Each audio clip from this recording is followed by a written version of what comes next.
Eu queria, então, convidá-los a abrirem comigo as suas Bíblias no Evangelho de João, no capítulo 13. Hoje pela manhã nós meditamos no capítulo 14, a partir do verso 8, na verdade, olhando de uma maneira ampla sobre esses 3 capítulos, que são os capítulos mais trinitários dos Evangelhos, 14, 15, 16 e 17 de João.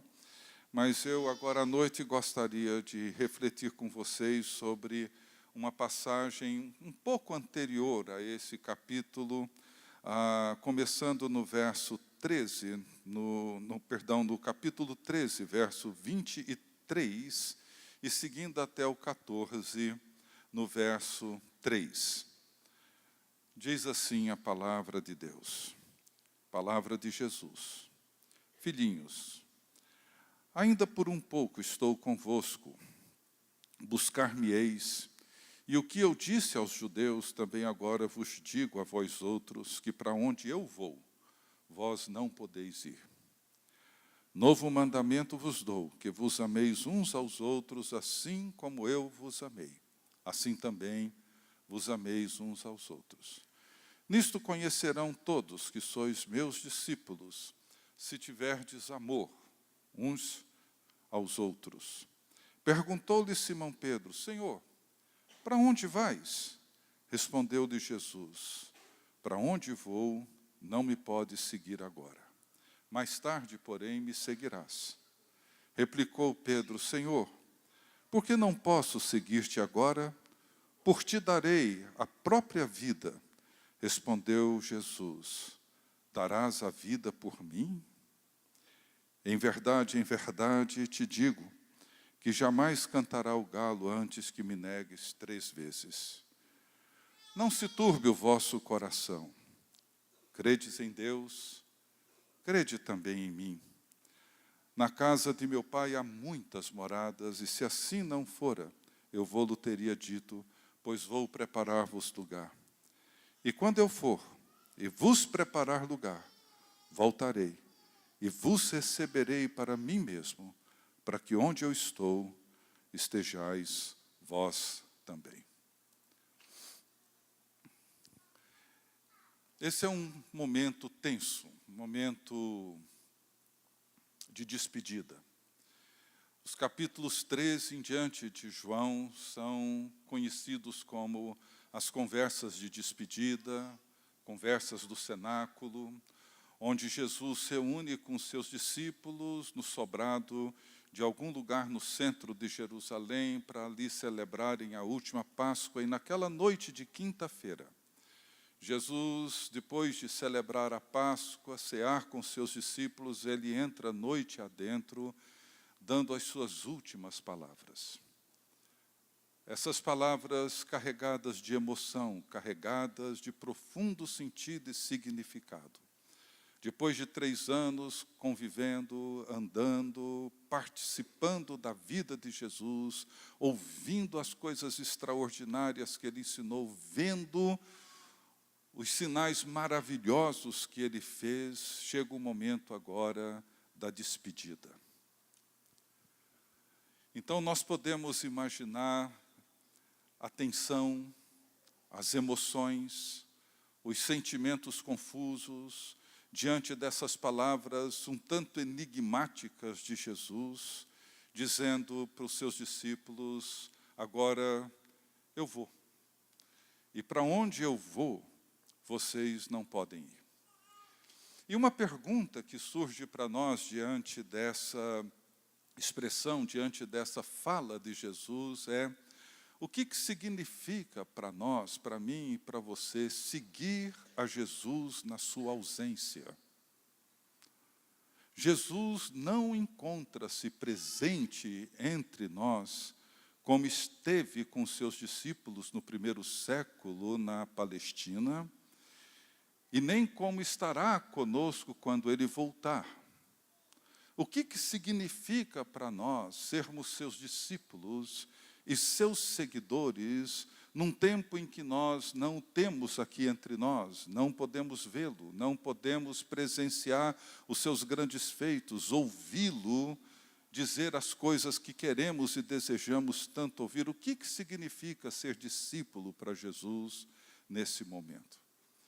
E Jesus, então, diz para os seus discípulos que ele precisa voltar, ele precisa ir embora. E eles não podem ir com ele. Ele havia lavado os pés dos seus discípulos, tomou a ceia, bebeu o cálice com os seus discípulos, falou mais uma vez sobre o seu sofrimento, a sua paixão, e ele agora dá as suas últimas instruções aos seus discípulos, dizendo para amarem uns aos outros, e assim eles serão conhecidos como seus discípulos, e diz: eu agora preciso ir.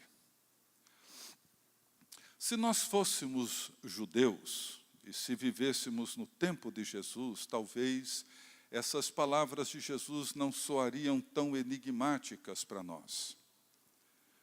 Eu tenho para mim que Jesus tinha em mente algo muito parecido com um casamento judaico, quando ele disse essas palavras. O casamento judaico, naquele tempo, tinha algumas peculiaridades, algumas características muito diferentes dos nossos casamentos hoje. Naquele tempo, o jovem pretendente, ele tomava o seu melhor amigo e ia até a casa da moça pretendida, e ali ele era recebido pelo pai dela, e ali eles conversavam, ele apresentava o seu desejo, o seu interesse de casar com a filha dele, e ali, havendo então a aprovação, ele apresentava os dotes. A noiva, desculpem-me as irmãs, mas elas eram literalmente compradas. O jovem pagava, era o jovem que pagava, não era o pai da noiva, era o pretendente que pagava. E uma vez acertado tudo isso, isso era celebrado com um cálice de vinho. Esse cálice de vinho, depois de ser tomado pelo pai da noiva e pelo jovem pretendente, o casamento estava ali tecnicamente feito. Os jovens estavam casados, legalmente e espiritualmente casados. Embora o casamento não tivesse sido ainda consumado, literalmente aquela moça pertencia àquele rapaz. A partir daquele momento, se ele ou ela viesse a falecer, o outro seria considerado viúvo ou viúva. Ou se um deles decidisse separar, romper com aquele compromisso, aquilo seria um divórcio. É o que aconteceu com José e Maria. Maria, ela era desposada de José, não era ainda casada no sentido de ter o casamento consumado. Ou seja, José tinha ido até a casa do pai de Maria, teria pago o dote, teriam tomado esse cálice juntos e o casamento estava legalmente estabelecido. Nada podia separar mais. O jovem então volta para a casa dos seus pais, para ali ele construir um puxadinho, construir um apartamento, construir os cômodos, onde ele e a sua esposa irão viver no dia que o casamento for consumado. Isso levava em torno de 11, 12 meses, um pouco mais ou um pouco menos. Enquanto isso, a jovem ficava em casa, na casa dos seus pais, preparando o seu enxoval, se preparando para as núpcias.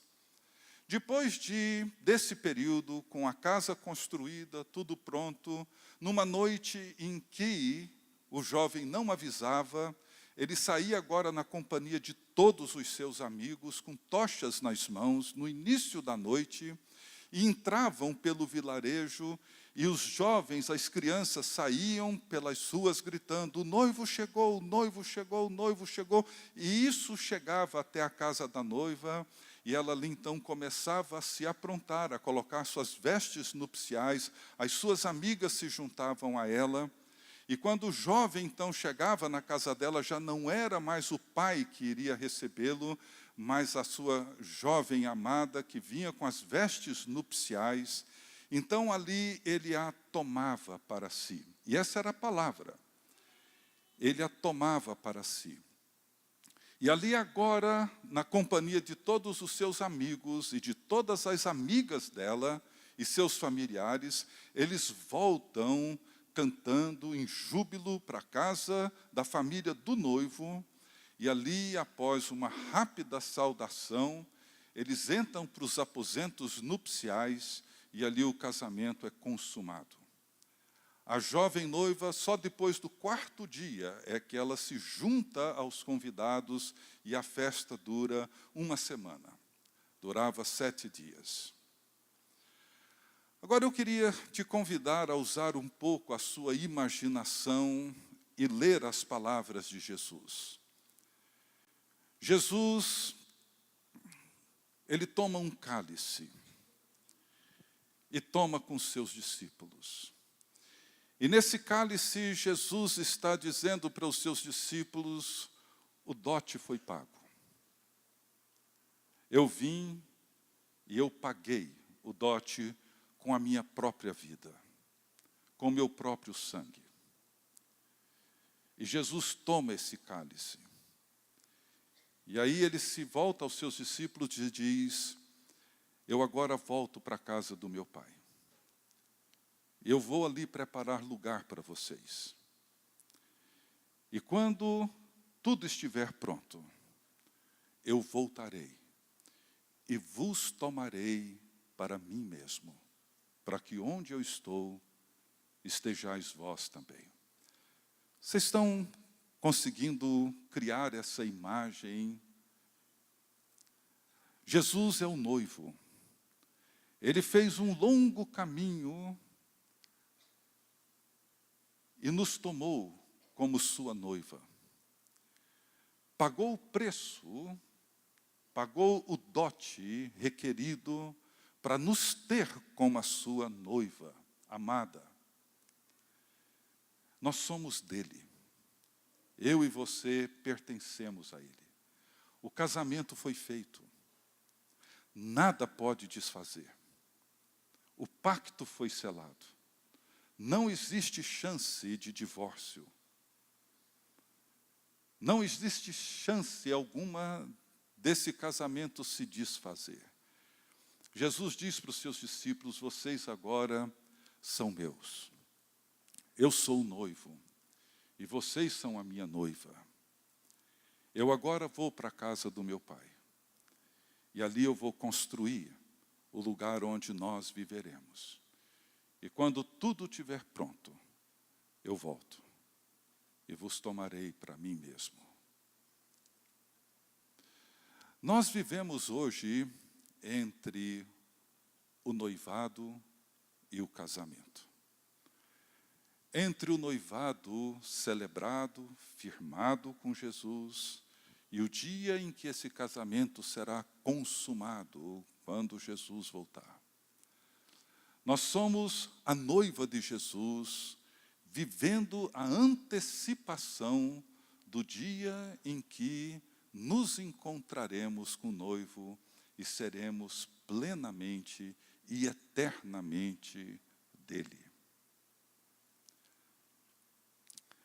É com essa imagem em mente, com essa metáfora em mente, que nós podemos compreender o que é que significa para mim e para você sermos discípulos de Jesus, seguidores de Jesus na sua ausência.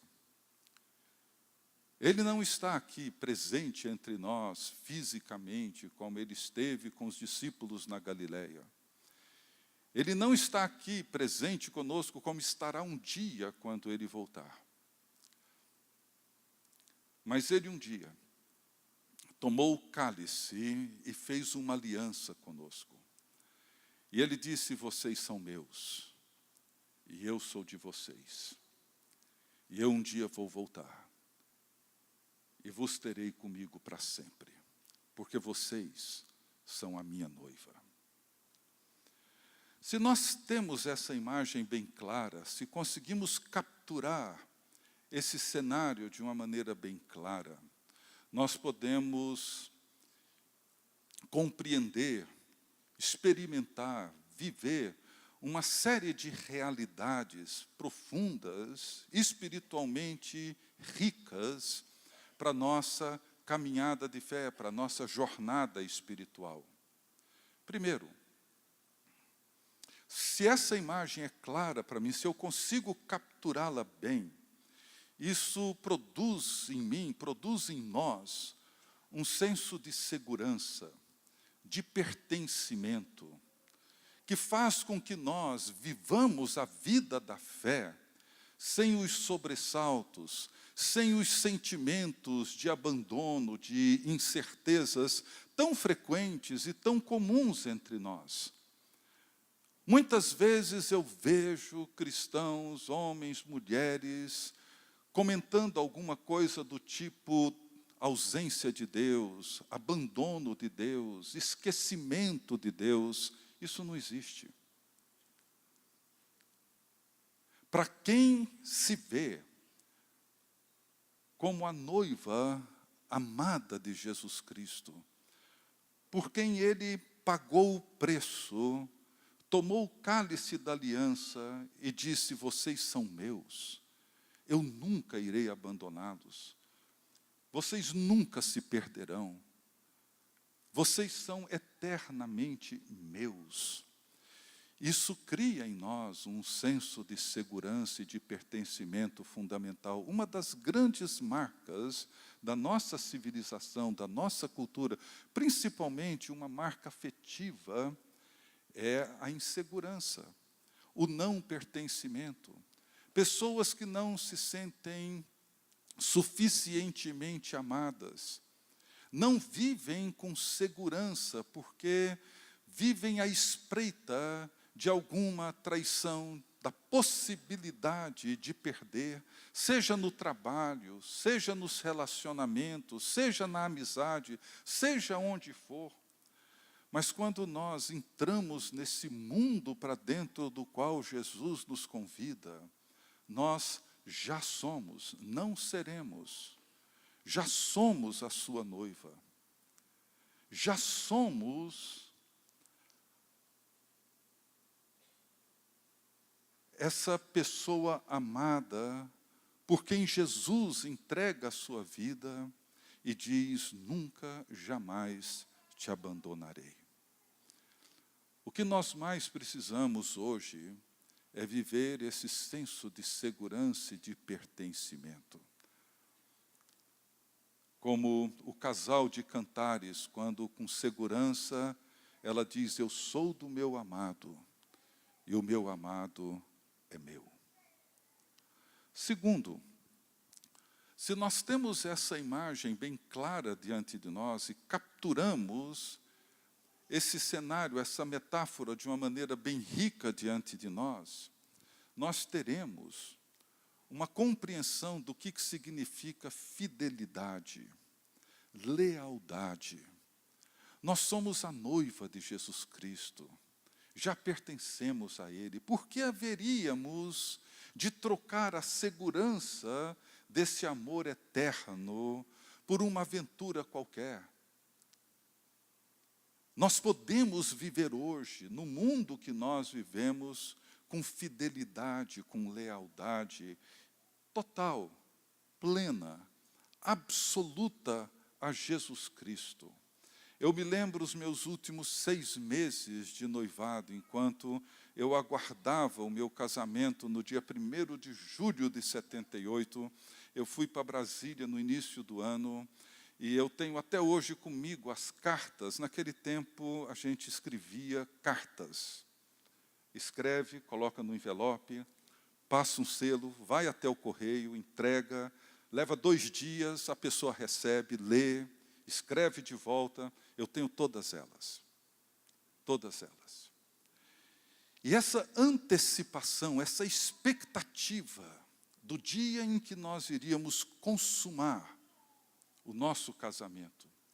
Como que aquilo nos enchia, a mim e a ela, mesmo vivendo longe um do outro, mesmo não nos encontrando semanalmente e frequentemente, como que o meu senso de fidelidade, de lealdade para ela crescia, quanto mais a minha expectativa do dia do casamento, da consumação do nosso casamento se aproximava.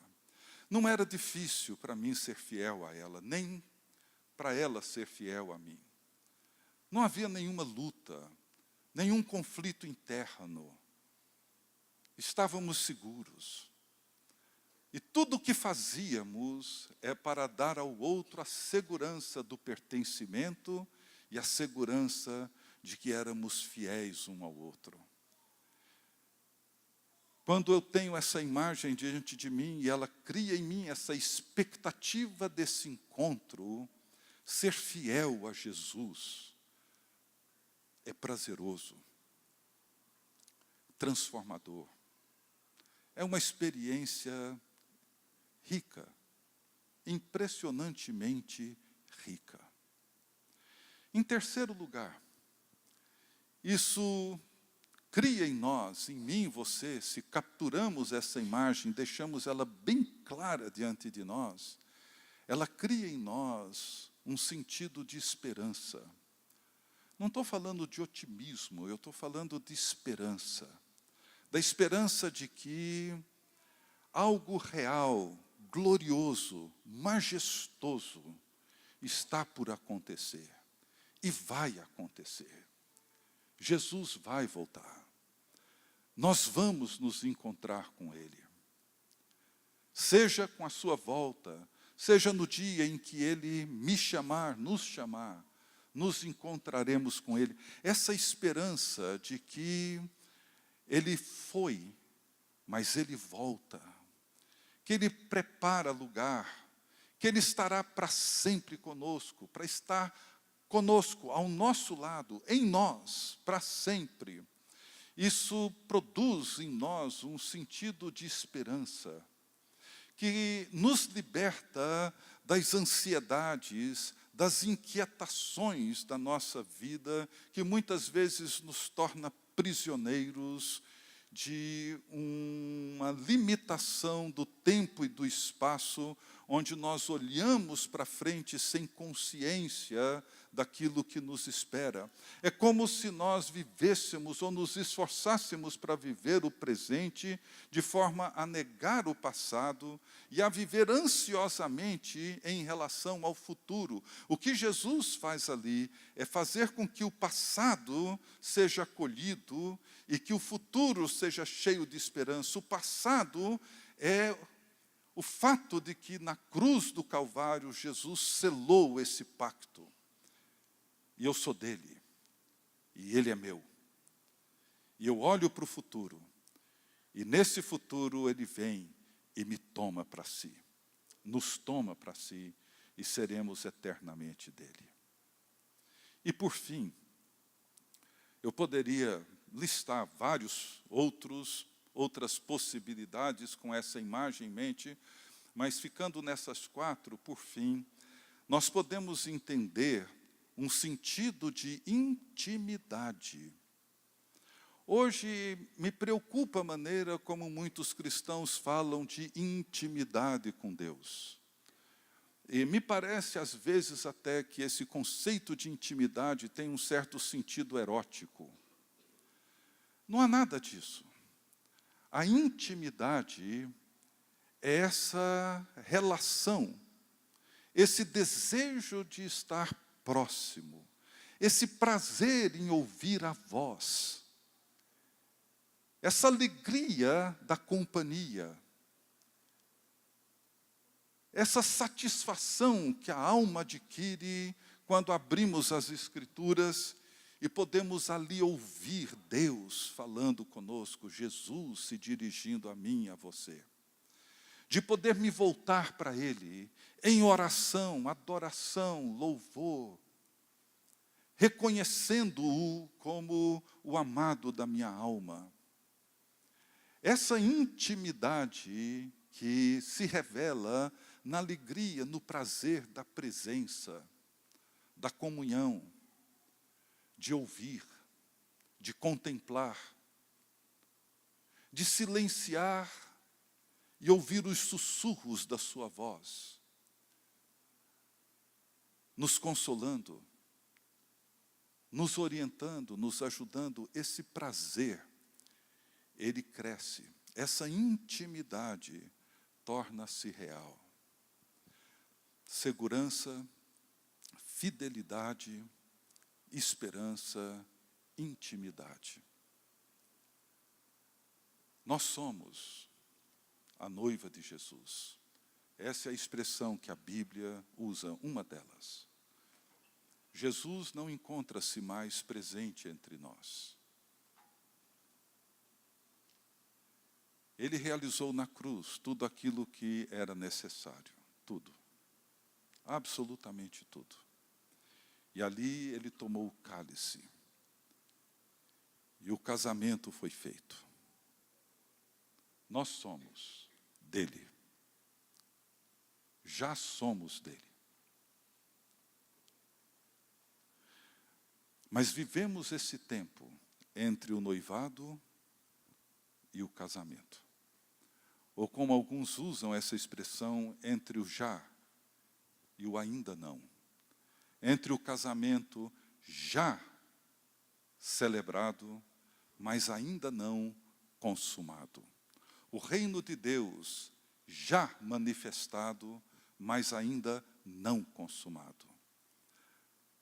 Noutras palavras, vivemos entre o noivado e o casamento. Mas enquanto aguardamos, enquanto esperamos, Ele é nosso e nós somos dele. E Ele virá e nos tomará e estaremos para sempre com Ele. Que Deus assim abençoe a todos com essa esperança. Amém.